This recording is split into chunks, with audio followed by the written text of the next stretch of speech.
Hello friends, pro life learning में आप सभी का स्वागत है। फ्रेंड्स, पुराने समय में ऋषि मुनियों ने ऐसे बहुत से तरीके खोजे थे जिनकी मदद से वे लंबे समय तक स्वस्थ रहते थे और एक लंबा जीवन जीते थे। तो आज की इस वीडियो में हम लोग ऐसे एक बेहतरीन तरीके के बारे में बात करेंगे जिसकी मदद से कोई भी व्यक्ति अपने आप को लंबे समय तक स्वस्थ रख सकता है और एक लंबा और खुशहाल जीवन जी सकता है। तो इस तरीके को जानने से पहले हमें समझना होगा कि ऋषि मुनियों के भोजन का समय क्या होता था, यानी वो किस समय पर खाते थे और किस समय पर नहीं खाते थे, यानी उनके भोजन का क्या समय होता था।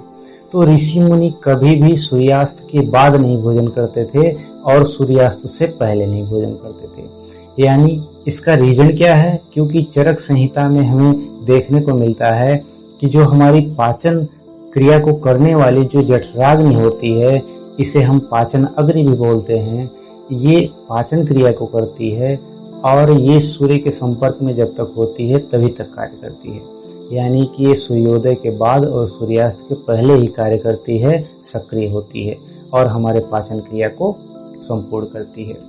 तो कभी भी ऋषि मुनियों ने सूर्यास्त के बाद और सूर्योदय से पहले भोजन नहीं किया। मगर आज के समय में अक्सर दैनिक दिनचर्या में जो होता है, इतना व्यस्त रहता है व्यक्ति, या कहें कि काम के चक्कर में या फिर उसकी दिनचर्या के चक्कर में या फिर वो थोड़ी सी कम जानकारी की वजह से अक्सर सूर्यास्त के बाद ही भोजन कर पाता है, या हम कहें कि कई लोग तो बहुत देर में यानी रात में भोजन करते हैं। तो जब भी कोई व्यक्ति सूर्यास्त के बाद भोजन करता है तो जठराग्नि तो सक्रिय होती नहीं है, जिसकी वजह से उसका पाचन पूरी तरीके से नहीं हो पाता है और छोटी छोटी बीमारियों के रूप में अब वो बनने लगता है और बाद में यही सब बीमारियां मिलकर के एक बड़ी बीमारी बना देती हैं।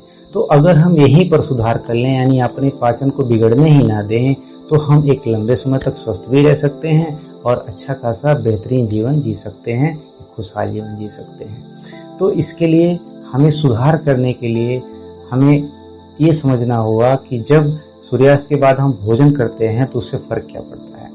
तो जब भी हम सूर्यास्त के बाद भोजन करते हैं तो जठराग्नि सक्रिय नहीं होती है, तो वहाँ पर जठराग्नि के अलावा हमारी प्राण शक्ति को भी कार्य करना पड़ता है पाचन के लिए।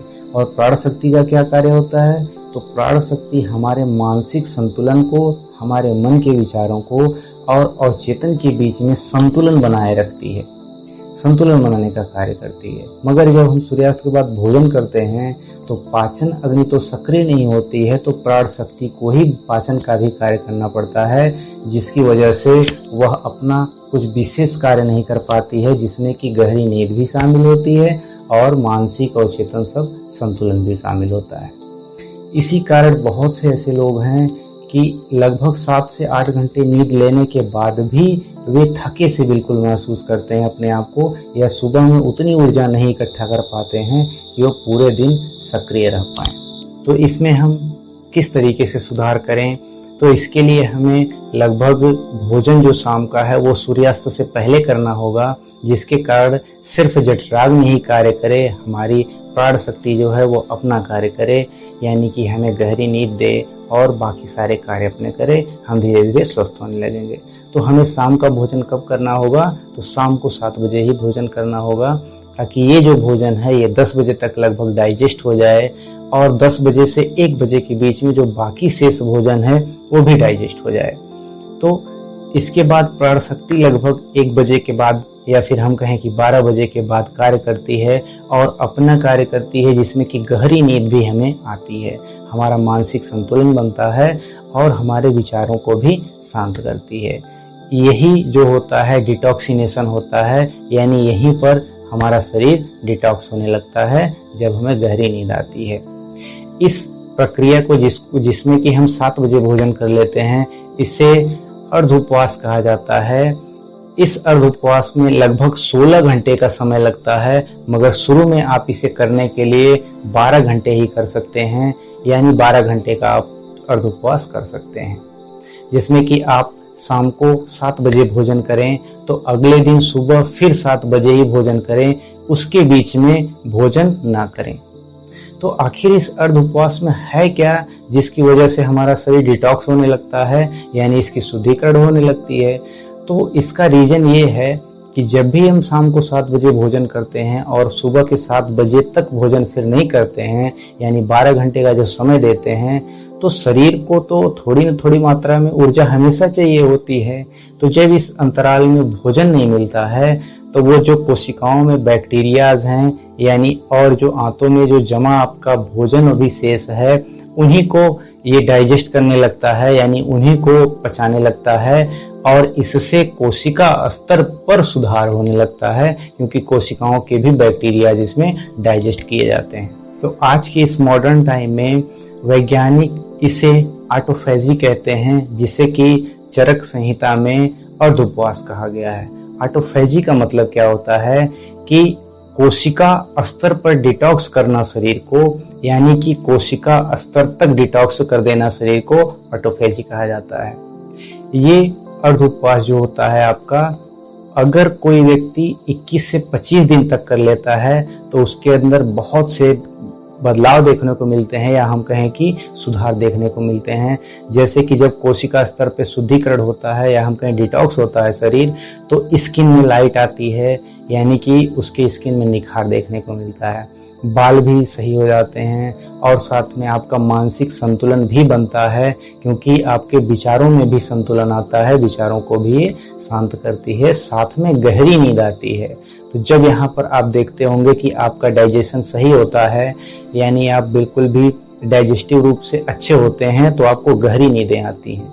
और गहरी नींद अगर आपको नहीं आ रही है तो इसका मतलब आपको समझ जाना चाहिए कि आपका डाइजेशन जो है वो अच्छा नहीं चल रहा है।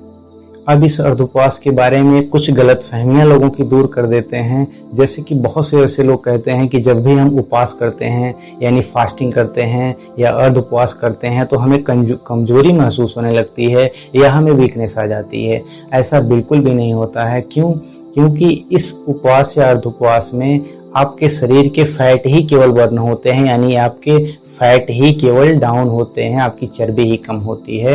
इसमें मांसपेशियां कभी भी कम नहीं होती हैं, तो शरीर में कमजोरी कभी भी नहीं आती है। तो ये अर्धोपवास इतना बेहतर है आपके स्वास्थ्य के लिए, मगर आज के दौड़ भाग वाली लाइफ स्टाइल में किस तरीके से अप्लाई हम कर पाएं इसको अपने लाइफ में, क्योंकि बाकी चीजें डिस्टर्ब ना हो। क्योंकि सही समय पर कोई व्यक्ति भोजन कैसे कर पाए या कैसे करे, क्योंकि उसका जो रूटीन है वो शाम से शुरू ही होता है। किसी जॉब में तो लोग शाम से अपनी जॉब शुरू ही करते हैं, तो वो कैसे 16 घंटे तक बिल्कुल भी बिना खाए पिए रह सकते हैं और अपने प्रोफेशन को जारी रख सकते हैं। तो इसके लिए आपको 16 घंटे तक पूरे तरीके से, ऐसा नहीं होता है कि आप 16 घंटे तक कुछ नहीं खाएंगे, बीच बीच में आपको कोई ना कोई लिक्विड लेना ही पड़ता है, ताकि आप हाइड्रेटेड रह पाएं, आप डिहाइड्रेटेड ना हो पाएं। और ये लिक्विड डिपेंड करेगा कि आप वर्तमान समय में कैसे हैं, आपको कुछ बीमारी तो नहीं है, या आप किस तरीके से हैं, उसी के अनुसार आप लिक्विड लेंगे। जैसे आप अगर पूरे तरीके से स्वस्थ हैं, आपको कोई भी प्रॉब्लम नहीं होती है, फिर भी आपको थोड़ी बहुत समस्या है जिसके लिए आप शरीर अपना डिटॉक्स करना चाहते हैं, तो आप शाम को नारियल पानी ले सकते हैं। लगभग 7 बजे आप भोजन कर रहे हैं तो 10 बजे के करीब नारियल पानी पी सकते हैं। या फिर आप अच्छे हैं तो कई लोगों की आदत होती है तो कॉफी या चाय लिए बिना वो नींद नहीं आती उनको, या सोते नहीं हैं, तो आप 10 बजे के करीब चाय या कॉफी भी ले सकते हैं।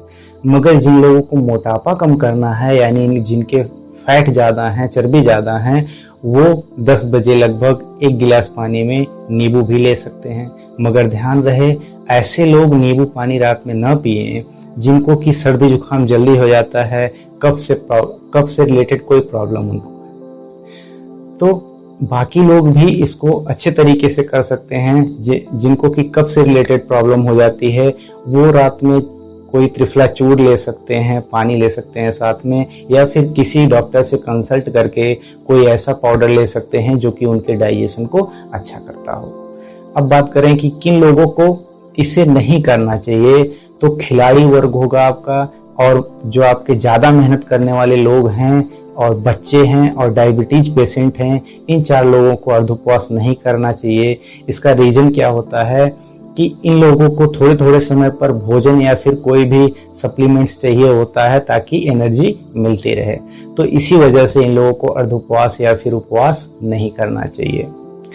इस जानकारी को बताने का उद्देश्य क्या है कि आप अपने शरीर को समझें कम से कम, और थोड़े समय के बाद अपने शरीर को डिटॉक्स करते रहें, ताकि आप लंबे समय तक स्वस्थ रह पाएं और अपने परिवार के साथ में बेहतरीन जीवन और खुशहाल जीवन जिएं। तो आप भी इस तरीके को अपनाइए और अपने परिवार के अन्य लोगों को भी अपनाइए। कहने के लिए तो आपको अच्छा लगा होगा वीडियो। अगर ये तरीका भी अच्छा लगे तो हमें कमेंट में ज़रूर बताइए, और वीडियो को लाइक करिए, अपने दोस्तों के साथ भी शेयर करिए, ताकि आपके दोस्त भी अपने आप को डिटॉक्स कर पाएँ और आपके साथ में एक लंबे समय को गुजारें। अगर आप चैनल पर नए हो तो चैनल को सब्सक्राइब करें और बेल आइकन को जरूर प्रेस करें, ताकि ऐसी ही वीडियो आपको बार बार मिलती रहें और आप अपने लाइफ मैनेजमेंट को बेहतर कर पाएं। तो मिलते हैं ऐसी वीडियो के साथ में। तब तक के लिए आप खुश रहिए, स्वस्थ रहिए, अपनी लाइफ को एंजॉय करें।